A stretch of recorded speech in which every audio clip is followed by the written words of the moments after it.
ॐ श्री गौर्या सकलार्थदं निजपदां भोजेन मुक्तिप्रदं प्रौढं विघ्नवनं हरन्तमनघं श्रीधुण्डितुण्डासिना वन्दे चर्मकपालिकोपकरणैर्वैराग्यसौख्यात् परं नास्तीति प्रदिशन्तमन्तविधुरम् श्रीकाशिकेशं शिवं शङ्करं शङ्कराचार्यं केशवं बादरायणं सूत्रभाष्यकृतौ वन्दे भगवन्तौ पुनः पुनः। ईश्वरो गुरुरात्मेति मूर्तिभेदविभागिने व्योमवद्व्याप्तदेहाय दक्षिणामूर्तये नमः। ओम शांति शांति शांति। टीका में हमने देखा वाक्यस्य तदर्थस्य च विचारः, वाक्य और उसके अर्थ का विचार करने से जो अध्यवसान हो, अध्यवसान का अर्थ है तात्पर्य निश्चय और प्रमेय के संभव का निश्चय। प्रमेय क्या है वेदांत का? जीव ब्रह्म ऐक्य और जगत मिथ्या, दोनों मतलब मुख्य तो जीव ब्रह्म ऐक्य है, लेकिन उसका दूसरा अर्थ ये भी है कि जगत मिथ्या है। क्योंकि ये जब निश्चय हो जाए, इसका अर्थ है आपका श्रवण पूरा हो गया, श्रवण समाप्त हो गया। इसका अर्थ है कि अब विषयों से आपको पूर्ण वैराग्य हो जाए। क्यों? क्योंकि वो मिथ्या है और आप तृप्त हो, आप आनंद स्वरूप हो। तो ये हो गया श्रवण मनन का निश्चय। तेन जाता ब्रह्मावगति ही, उससे उत्पन्न होगी ब्रह्म की अवगति। वो मुक्त ये भवती, वो मुक्ति के लिए है। प्रमेय संभव का अर्थ है प्रमेय के बाद का अभाव। कोई इसको काट नहीं सकेगा कि मैं ब्रह्म हूं और जगत मिथ्या है। ननु किम अनुमानम उपेक्षितम एवं, पूर्व पक्ष बेचारा वहां कहता है तो क्या अनुमान को बिल्कुल आप उपेक्षा ही कर दोगे, अनुमान की कोई आवश्यकता ही नहीं? तो कहते हैं ना, ऐसा नहीं है। भाष्य में देखिए, तत्सु तु वेदांत वाक्येषु जगतो जन्मादि कारणवादिषु तदर्थ ग्रहण दार्ढ्याय अनुमानमपि वेदांत वाक्या विरोधी प्रमाणम भवन न निवार्यते।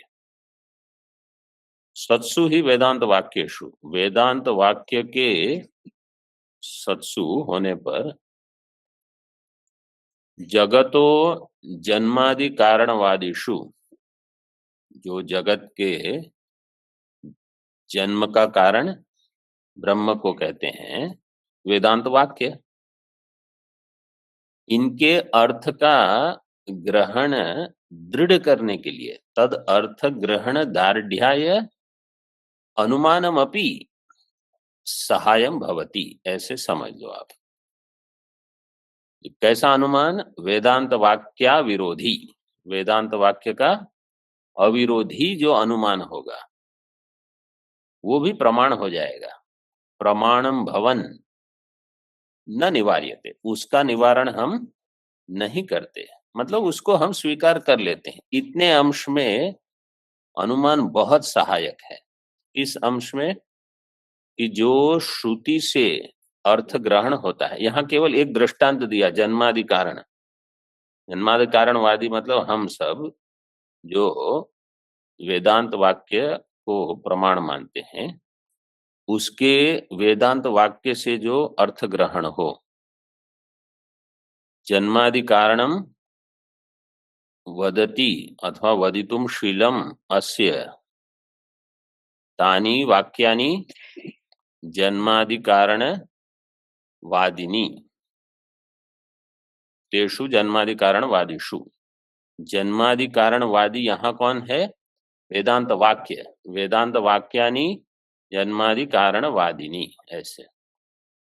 तो उनके अर्थ का ग्रहण दृढ़ हो जाए, इसके लिए अनुमान भी प्रमाण हो सकता है, जो वेदांत वाक्य का अविरोधी हो। ऐसा प्रमाणम भवन होता हुआ शत्रु प्रत्यय न निवार्य, उसका हम निवारण नहीं करते।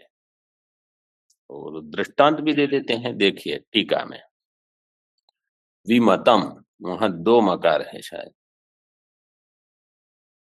विमतमम दिया है तो एक मकार काट दो। विमतम अभिन्न निमित्तोपादानकम कार्यत्वात् पूर्णनाभि आरब्ध तंत्र, पूर्णनाभि आरब्ध तंत्वादिवत।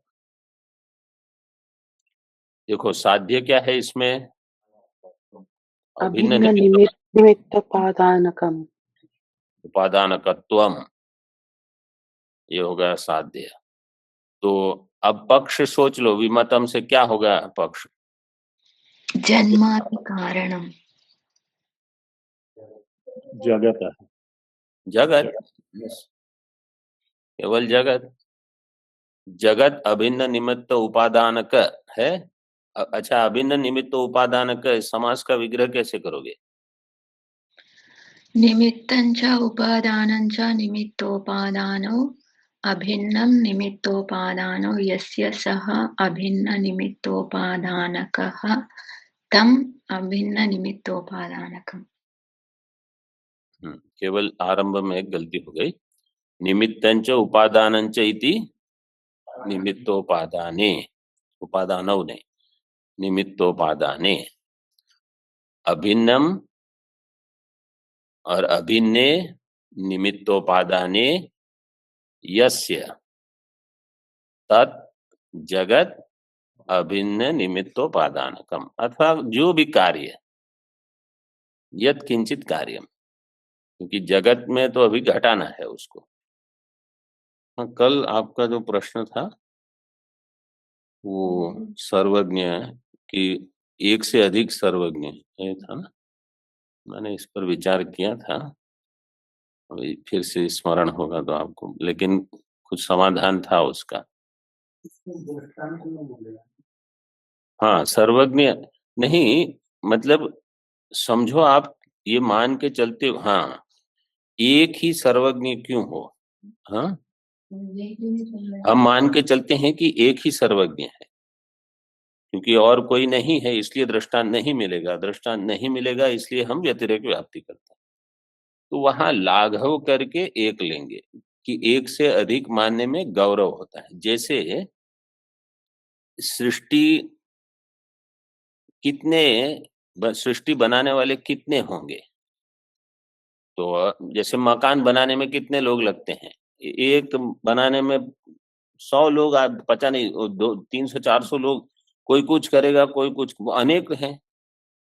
तो इतना बड़ा जगत बनाने में कितने लोग लगेंगे, बहुत सारे। लेकिन लाघव से आप एक ईश्वर को मानोगे, फिर ये निर्णय करोगे कि एक से अधिक ईश्वर होंगे, तो फिर जैसे आया था, अभी गीता में आया था शायद, कि कोई सृष्टि कहेगा, कोई लय कहेगा, तो आगे बढ़ेगा कैसे?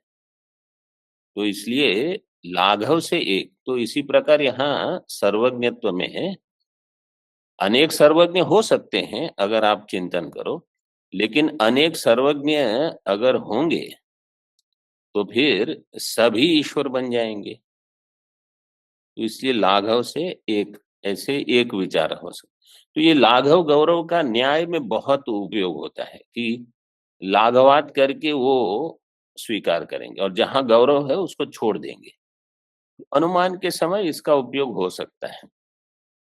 विमतम अभिन्न उपादानकम, तो जगत अभिन्न निमित्त उपादान वाला है, क्यों? कार्यत्वात्, व्याप्ति क्या होगी?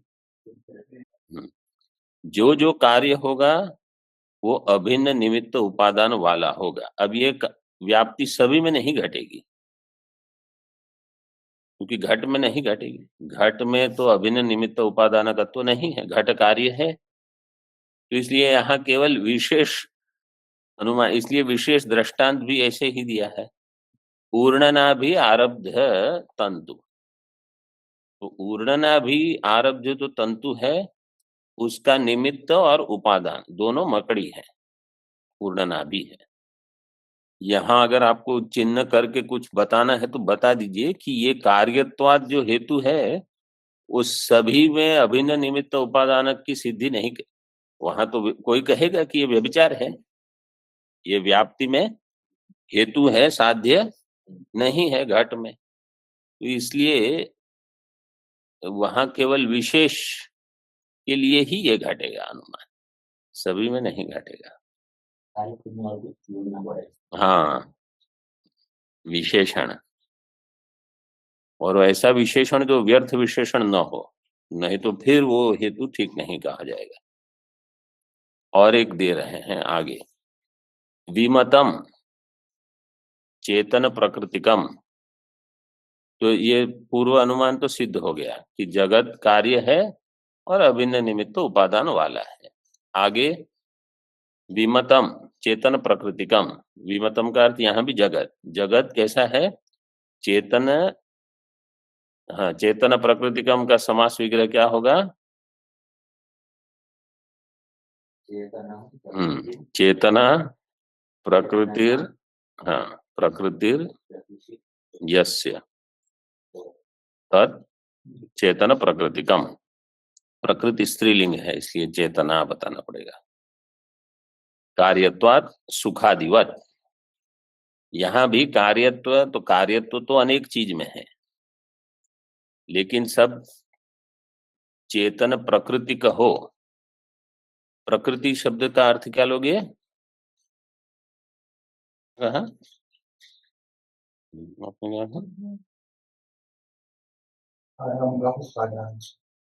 उपादान, प्रकृति से यहाँ उपादान लेना है। चेतन उपादान है जिसका, आरंभ क्या कहा वो? आरंभ का, ठीक है। हाँ, मतलब अन्य कौन सा उपादान होता है? नहीं, मतलब विशेषण जोड़ने की आवश्यकता क्या होगी? उपादान वो भी तो जो आरंभक होगा वही उपादान होगा।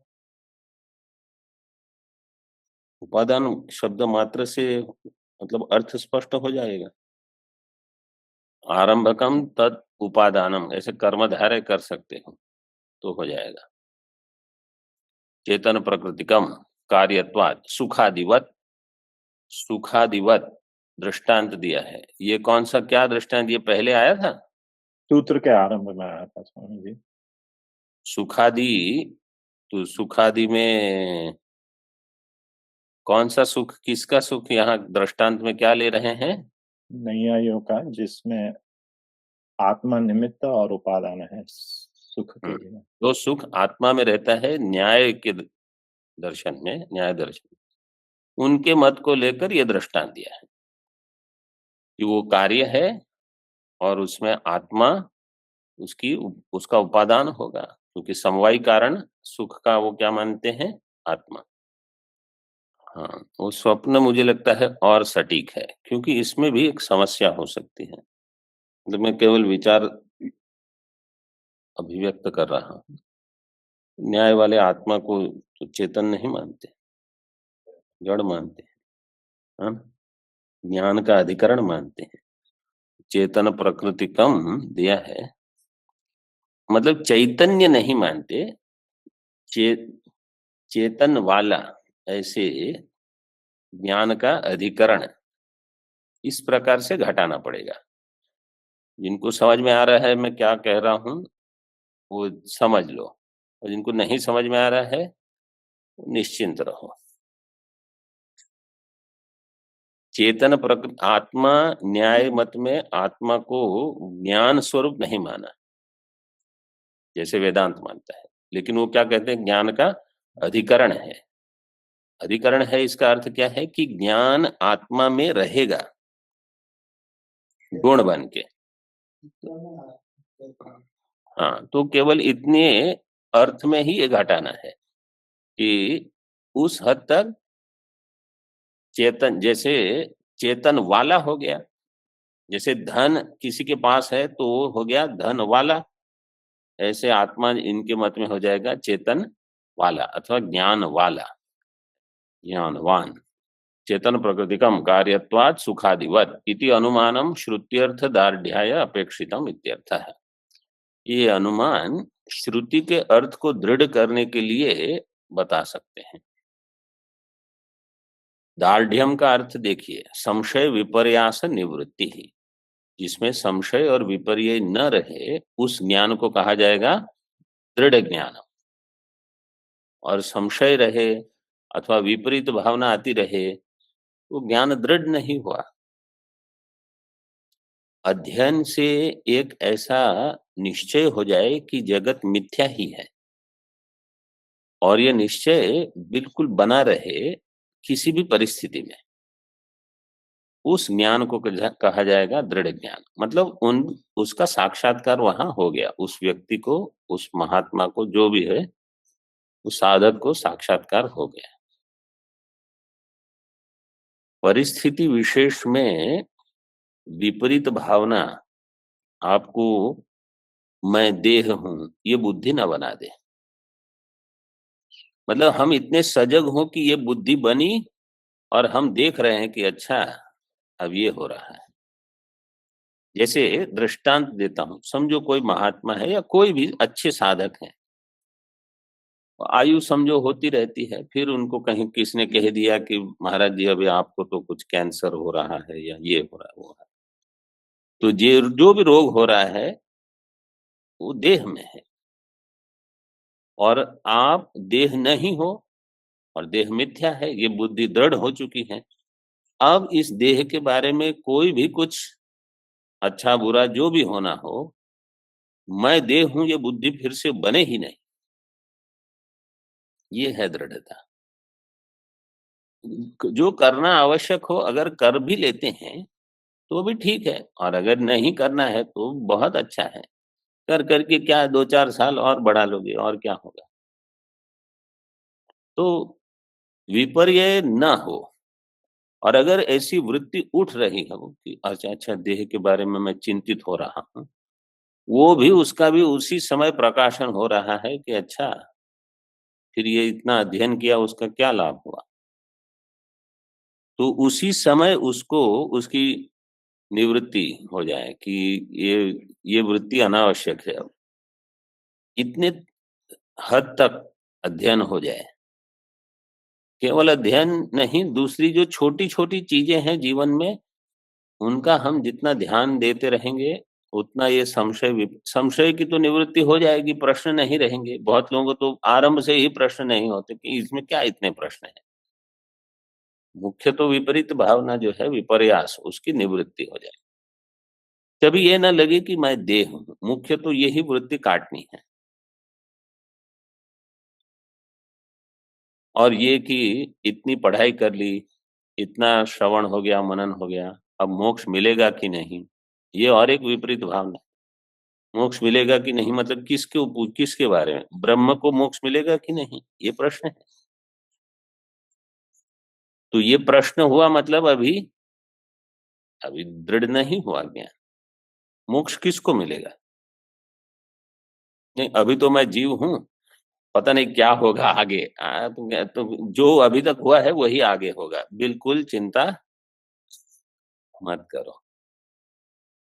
तो ये जब हम अकेले में रहते हैं ना, जब कुछ अवकाश हो और कुछ अधिक मन पर दबाव न हो, तब ये विचार करने हैं। विपरीत भावना निवृत्ति ऐसे ही नहीं होगी।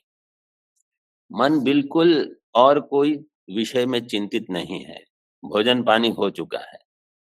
अब ये चिंतन करो कि ये विपरीत भावना कहाँ-कहाँ से घुसती है, और क्योंकि उसको काटने आप भले कहो कि मैंने शब्द इतने पढ़ लिए और ये कर लिया, विपरीत भावना तो विचार करते रहना पड़ेगा कि कहाँ-कहाँ ये विपरीत भावना आती रहती है, और आके हिला के चली जाए। उन क्या है, वो 2 क्षण आएगी, आपकी निष्ठा चली गई बस। फिर आप उस विचार में चले जाओगे। ये न हो, ये सब इतना अध्ययन, इतने अनुमान, ये सब किस लिए है? तो जब मन शांत हो तब ये विचार हो सकता है। मन अन्य चीजों में व्यस्त हो, ये करना है, वो करना है, इन्होंने ये कह दिया, उनको वो कह देंगे, वहां विपर्य निवृत्ति के लिए अवकाश कहाँ है। आचार्य कहते हैं, अब टीकाकार, श्रुति भी इसका समर्थन करती है। मंतव्य, हम ये नहीं कहते केवल श्रोतव्य, मंतव्य इति श्रुतार्थ तर्केण संभावनीय इत्यर्थ। श्रुतक अर्थ जो है वो तर्क से उसकी संभावना, संभावना मतलब जैसे पूर्व में कहा, संभव का अर्थ है बाध का, बाधा अभाव। हाँ, वही यहाँ पर भी बाध का अभाव। यथा, अब दृष्टांत देते हैं, ये प्रसिद्ध दृष्टांत है। कश्चित गंधार देशेभ्यः चौरैः अन्यत्र अरण्ये बद्ध नेत्र एव त्यक्तः केनचित् मुक्त मुक्तबंधस्तदुक्त मार्ग ग्रहण समर्थः पंडितः स्वयं तर्ककुशलो मेधावी स्वदेशान् एव प्राप्नुयात् एवमेव इह अविद्या कामादिभिः स्वरूपानन्दात् प्रच्याव्य अस्मिन् अरण्ये संसारे क्षिप्तः केनचित् दयापरवशेन आचार्येण नासि त्वं संसारी किन्तु तत्त्वमसि इत्युपदिष्ट स्वरूपः स्वयं तर्ककुशलश्चेत् स्वरूपं जानीयात् नान्यथा इति श्रुतिः स्वस्य पुरुषमति रूपतर्कापेक्षां दर्शयति इत्याह। छांदोग्य के 6ठे अध्याय में 14 खंड है ये, शायद नहीं, वो तो तत्वमसि वाक्य दिया है, वो गलत, वो केवल तत्वमसि के लिए है। ये प्रसंग 14 खंड में आता है, मतलब वहां नंबर कुछ भी लिखा हो, अगर आपकी बुद्धि बिल्कुल ठीक है कि क्या कहाँ है, नंबर कुछ भी लिख दे, हम हिलेंगे नहीं। ये 14 अध्याय 6-14 14 खंड 6ठे अध्याय, हाँ 6-14 दो, मतलब मंत्र नहीं दिया है, केवल पूरा यहाँ व्याख्यान है। कश्चित गांधार देशेभ्यः, ये वहां वर्णन ऐसे आता है, अभिनद्धाक्ष आनीतः अभिनद्धाक्ष विसृष्टः, ऐसे करके कोई एक व्यक्ति गांधार से लेके गया है, उनको बांध के छोड़ दिया गया है अरण्य में। चौरैः अन्यत्र अरण्ये बद्ध नेत्र एव त्यक्तः केनचित्, बद्ध नेत्र एव त्यक्तः, वहां स्वल्प विराम, केनचित् मुक्तबंधः, मुक्तबंध में समास कैसे होगा, विग्रह बंधनात् मुक्तः, बंधनात् मुक्त कैसे करोगे, पूर्व पद क्या है?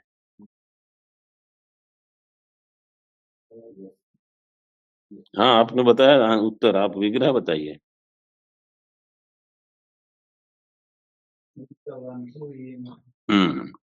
मुक्तो बंधो येन सह मुक्तबंधः, वास्तव में नहीं, हाँ के ठीक है, केनचित् मुक्तबंधः नहीं, ये मुक्तबंध का बंधनात् मुक्त ही करना पड़ेगा, लेकिन पूर्व पद का व्यत्यय करके उसका सूत्र है, बता देंगे आपको, विशेष है ये, क्योंकि मुक्त बंध जो है वो कौन है बता देंगे आपको, क्योंकि मुक्त बंध यह त्यक्त सह मुक्त बंध, जो छोड़ दिया गया था वही अब बंधन से मुक्तो बंध यस्य, ये न नहीं आएगा, तब हो जाएगा मुक्तो बंधो यस्य सह मुक्त बंध तद उक्त मार्ग ग्रहण समर्थ। अब देखो, बंधन छोड़ दिया मतलब केवल आंख की पट्टी खोल दी, हाथ खोल दिए, अब वो गांधार में पहुंच गया नहीं, अब तो उसको चलना है। तो क्या आवश्यक है, तद उक्त मार्ग ग्रहण समर्थ। मार्ग का विशेषण कौन करेगा? केनचित, जो व्यक्ति होगा वह। और इस ये जो साधक है गंधार में, वो उसके ग्रहण का सामर्थ्य है उसमें। ग्रहण समर्थ पंडित स्वयं तर्क कुशलो, मेधावी, और अपने आप में वो तर्क का कुशल है। किस संदर्भ में ये कथा बता रहे हैं? अनुमान और तर्क सहायी हो सकता है जब शब्द प्रमाण श्रुति से आता है उसके पश्चात।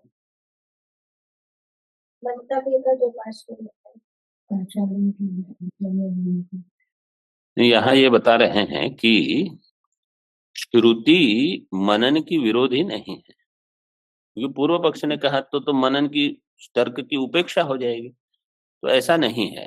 देखो, इसलिए कहा तर्क कुशल, जिनको तर्क करना आना चाहिए। ये श्रुति स्वयं बता रही है कि शब्द से पंडिता, मेधावी। पंडित है मतलब जो ग्रहण ठीक ठीक कर रहा है और उसको याद करके वहां तर्क करने में भी कुशल है। तब स्वदेशान एवं प्राप्नुयात्। एवमेव इह अविद्या कामादिभिः स्वरूपानंदात् प्रच्याव्य अस्मिन् अरण्ये संसारे क्षिप्तः। इस अरण्य में, संसार में जीव के अभी दार्ष्टान्त बता रहे हैं। एवमेव यहाँ अविद्या कामादि भी स्वरूपानंदात प्रत्याव्य। अविद्या काम ये क्या है? ये सब बंधन है। नेत्र को बांध दिए, हाथ को बांध दिए, स्वरूपानंद चला गया, प्रत्याव्य। अस्मिन अरण्ये संसारे क्षिप्तः, संसार ही अरण्य है। इसका भाष्य जिन्होंने पढ़ा है अच्छा है, जिन्होंने नहीं पढ़ा है इसको एक बार देख लेना, बहुत सुंदर भाष्य है। ये पंक्तियां भाष्य की सीधे नहीं है, भाष्य वहां बहुत बड़ा है, यहाँ तो बिल्कुल संक्षेप में दिया है। अस्मिन् अरण्ये संसारे क्षिप्तः केनचित दया परवशेन। परम कृपालु आचार्य कोई हो, वो कहेंगे नासि त्वम संसारी, तुम ये नहीं हो, किंतु तत्त्वमसि इति उपदिष्ट स्वरूपः। उपदिष्ट स्वरूपः में समास क्या होगा? ये न क्यों? उपदिष्ट स्वरूपः कौन है? हाँ, तो ये न क्यों? उपदिष्टः स्वरूपः यस्य सः। उपदिष्टम स्वरूपम यस्मै सह उपदिष्ट स्वरूप। उपदेश दिया गया है जिसको, उपदिष्ट स्वरूप। स्वयं तर्क कुशलश्चेत स्वरूपम जानिया। देखो, ये मुख्य हो गया। क्या बताना चाहते हैं यहाँ? अगर वो स्वयं तर्क कुशल है तो स्वरूप को जान लेगा। तर्क करने का सामर्थ्य नहीं है, न अन्यथा, व्यतिरेक भी बोल दिया, अन्यथा नहीं होगा। यस्य नास्ति स्वयं प्रज्ञा। दर्पण किं करिष्यति। उसके अलग अलग पाठ है। लोचन क्या? लोचन विहीनाभ्याम, लोचनाभ्याम विहीनस्य दर्पणम किम करिष्यति। ये पाठ हमने सुना, अलग अलग होगा पाठांतर बहुत। मतलब ये प्रज्ञा चाहिए। मूल कहने का प्रयोग, वो श्लोक क्या क्या कहता है कि आपको अगर प्रज्ञा नहीं है तो शास्त्र क्या करेगा आपका? आपको विचार करने का सामर्थ्य चाहिए, बिल्कुल तेज हो बुद्धि, इसी में लगी रहे। अगर नहीं है, समझो इतनी प्रज्ञा, ऐसे प्रखर बुद्धि नहीं है, तो आप श्रवण ठीक ठीक करो, लेकिन अन्य जो जो विघ्न होते हैं उनको रोक दो। या तो आप प्रज्ञा इतनी बढ़ा लो कि आप स्वयं तर्क कर सकते हो। अगर ऐसा नहीं है तो अन्य जिस निमित्त से आप दुखी होते रहते हो, मतलब जहां आपकी निष्ठा हिलती डुलती रहती है, वो निमित्त सब व्यवहार से आते हैं, उनको कम कर दो। आप नान्यत पश्यति, नान्यत शृणोति, नान्यत विजानाति हो जाओ। कोई अन्य को किसी को देखना नहीं, किसी को सुन, आप अपना करते रहो अध्ययन, बस तो हो जाएगा। क्योंकि वही जो निमित्त है उनसे फिर मतलब ये एक अन्य समाज, मुख्य तो यही है जो यहाँ दिया है। नान्यथा इति श्रुति ही स्वस्य पुरुषमति रूप तर्क अपेक्षा दर्शयति। दर्शयति, दर्शयति का कर्ता कौन है? श्रुति श्रुति, हाँ, श्रुति करता है। इत्याह भाष्य में तथा ही श्रोतव्यो मंतव्यः इति श्रुति ही पंडितो मेधावी गांधारानेव उपसंपद्येत एवमेव इह आचार्यवान पुरुषो वेदा तस्य तावदेव चिरम यावन्न विमोक्ष्य अथ संपत्स्ये। ये पूरा मंत्र है। पंडितो मेधावी, दो ये पंडित भी होना चाहिए, मेधावी भी हो, मतलब कोई भी ऐसे ही किसी को बता दिया समझो गंधार से कि आपको ऐसे जाना है, वहां दाहिने वहां बाएं जल आएगा, ऐसे वैसे पहुंच जाओ। अब वहां एक पेड़ में कुछ फल लगे हैं, बस वहीं अटक गए, फिर रास्ता भूल गए, ऐसे उनको कहाँ पहुंचेंगे। कुछ भी यहाँ वहां चिंतन शुरू हो जाता है तो फिर ये छूट जाता है, वो बताना चाहते हैं। मेधा ग्रंथार्थ धारण शक्ति, मेधा पंडित से यहाँ तर्क कुशल लिया है, मतलब पंडित से दोनों, पहले ठीक ठीक सुना, श्रवण हुआ और उसका अभी मनन, मतलब ऐसा अगर उन्होंने कह दिया कि वहां ये आएगा, कहीं भी कोई भी आपको बताते हैं और वैसे वास्तव में नहीं मिलता, वहां एक नया पेड़ आ गया, और उन्होंने जब रास्ता देखा होगा तब कुछ था, आप जब जा रहे हो तब तो आप कहोगे पेड़ तो बताया ही नहीं, अब पहुंचोगे कैसे। तो आपको अपने आप थोड़ी बुद्धि लगानी है, इसलिए वो कहा वो पंडित होना चाहिए। टीका में हाँ, पंडितो मेधावी गंधारान एवं उपसंपद्येत, उसको प्राप्त करेगा। एवं एवं यह मतलब यह का अर्थ क्या है? दार्ष्टान्त में, जैसे दृष्टांत में वो गंधार को प्राप्त करेगा, इसी प्रकार यहाँ दार्ष्टान्त में कौन प्राप्त करेगा? जो आचार्यवान है। आचार्यवान, आचार्यवान का अर्थ यानी हाँ हाँ एक आचार्य है, हम सुन लेते हैं उनका कभी कभी, वो आचार्यवान नहीं। वो जब आचार्य कहे कि ये हमारे शिष्य हैं, तब आप समझ लो आप आचार्यवान हो गए। और जब आचार्य कहेंगे ये अपने मनमानी करते हैं, हम इनके आचार्य हम नहीं, तो आचार्यवान आप मानते हो फिर भी नहीं होंगे। ये कठिन है आचार्यवान इस शब्द को घटा लेना। जब कोई कह देगा कि इन्होंने हमसे नहीं श्रवण किया है, आपको कैसा लगेगा? वो कहेंगे अभी तो शुरुआत हुई है, तो कहाँ अध्ययन हुआ है। ये शब्द पूरा घट जाए तो आप समझ लो वेद, आचार्यवान पुरुषो वेद, ये श्रुति का वाक्य बहुत भारी है। इति च पुरुष बुद्धि साहाय्यम आत्मनो दर्शयति। आत्मनो का अर्थ क्या है? सच्चिदानंद लेंगे कि सत्यम ज्ञानम अनंतम?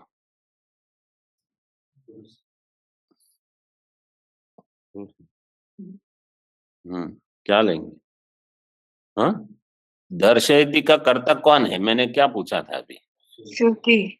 श्रुति। तो आत्मनो दर्शयति, आत्मनः, टीका में देखिए आत्मनः का अर्थ क्या दिया है? श्रुते है। श्रुति अगर करता है तो वहां आत्मा शब्द का अर्थ है श्रुति। श्रुति स्वयं तर्क को अपनी सहायक मानती है। पुरुष बुद्धि साहाय्यम आत्मनो, आत्मनो श्रुतेहे दर्शयति।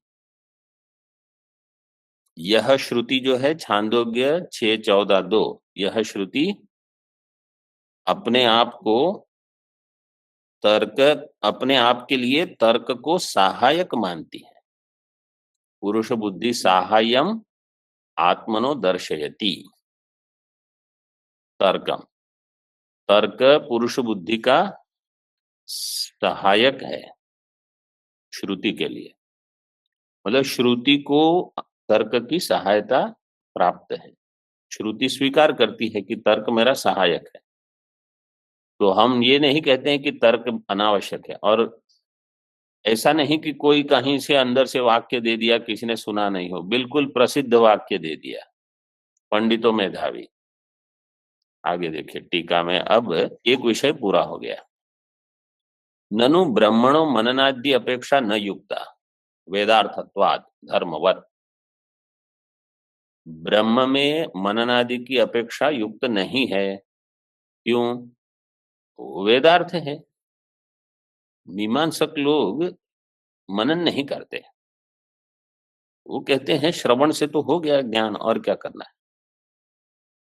तो अगर कहीं सामंजस्य नहीं बैठ रहा है तो क्या करेंगे वो कहते हैं किंतु श्रुति लिंग वाक्यादय एवं अपेक्षिता है। आपको केवल श्रुति लिंग वाक्य प्रकरण स्थान समाख्या, श्रुति लिंग वाक्य प्रकरण स्थान समाख्या नाम समवाये पारदौर्बल्य। अर्थ विप्रकर्षात्। ये किस लिए है? अब ये मुख्य प्रश्न है कि कंठस्थ तो कर लिया है, अब ये किस लिए है ये वाक्य, मतलब पूर्व मीमांसा में आता है, इसलिए किसके बलाबल का निर्णय क्यों करना है? वाक्यार्थ का ग्रहण करना। किसका? वाक्यार्थ। वाक्यार्थ के ग्रहण के लिए है, मतलब वो तो बहुत ऊपर ऊपर से हो गया। Virodha, if it is there between Shruti and Linga, then how to decide with?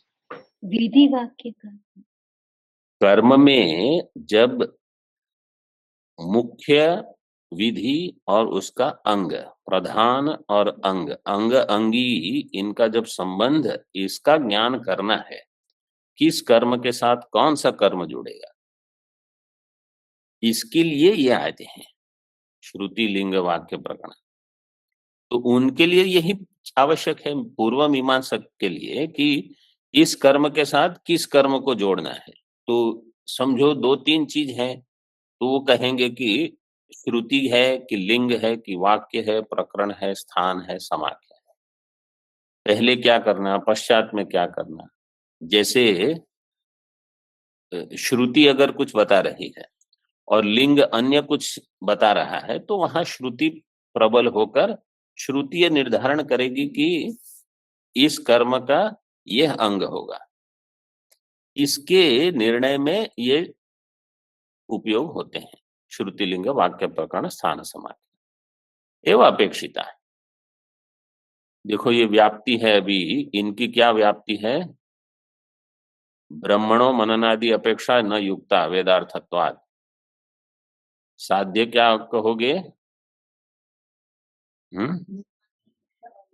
वो तो ऐसे दिया है, मननादि अनपेक्षा, एक कर दो, न युक्ता सब बड़ा करने की क्या आवश्यकता। हाँ, मननादि अनपेक्षत्वम ये हो गया साध्य, वेदार्थत्वम ये हो गया हेतु। यत्र यत्र वेदार्थत्वम तत्र तत्र मननादि अनपेक्षत्वम, ये व्याप्ति हो गई किसकी? पूर्व कौन? मीमांसा। मीमांसा, पूर्व मीमांसा, ये इनकी व्याप्ति हो गई।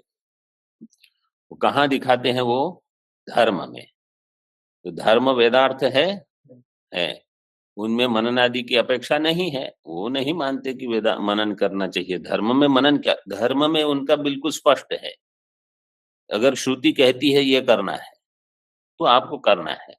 श्रुति करती है कि आप ये नहीं कर सकते, आप, मैं क्यों नहीं कर सकता, मैं ये ऐसा हूं ऐसा, बोले जाओ यहां से। जब कह दिया श्रुति ने कि आप नहीं कर सकते, तो आप नहीं कर सकते। इसलिए वहां ऐसे मनन नहीं करना है कि नहीं हम भी कुछ जोर जबरदस्ती करके कर ही देंगे, नहीं।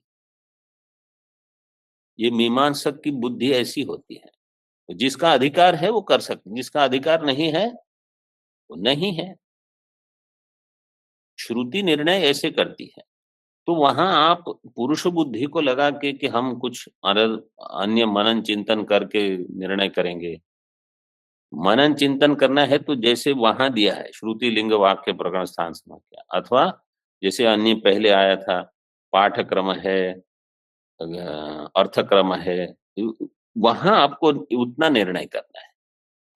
आप सभी जगह अपना खुद का जो स्वयं मत है उसको कि अब जमाना बदल गया है, वो वेदार्थ में ये नहीं है।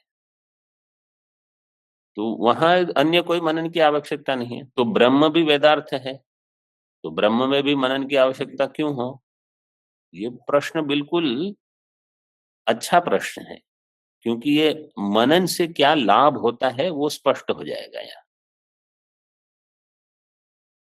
इति अतः आह ओम पूर्णमदः पूर्णमिदं पूर्णात् पूर्णमुदच्यते पूर्णस्य पूर्णमादाय पूर्णमेवावशिष्यते।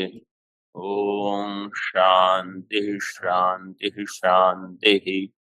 शंकरं शंकराचार्यं केशवं बादरायणं सूत्रभाष्यकृतौ वन्दे भगवन्तौ पुनः पुनः। ईश्वरो गुरुरात्मेति मूर्तिभेदविभागिने व्योमवद्व्याप्तदेहाय दक्षिणामूर्तये नमः। ओम शांति शांति शांति।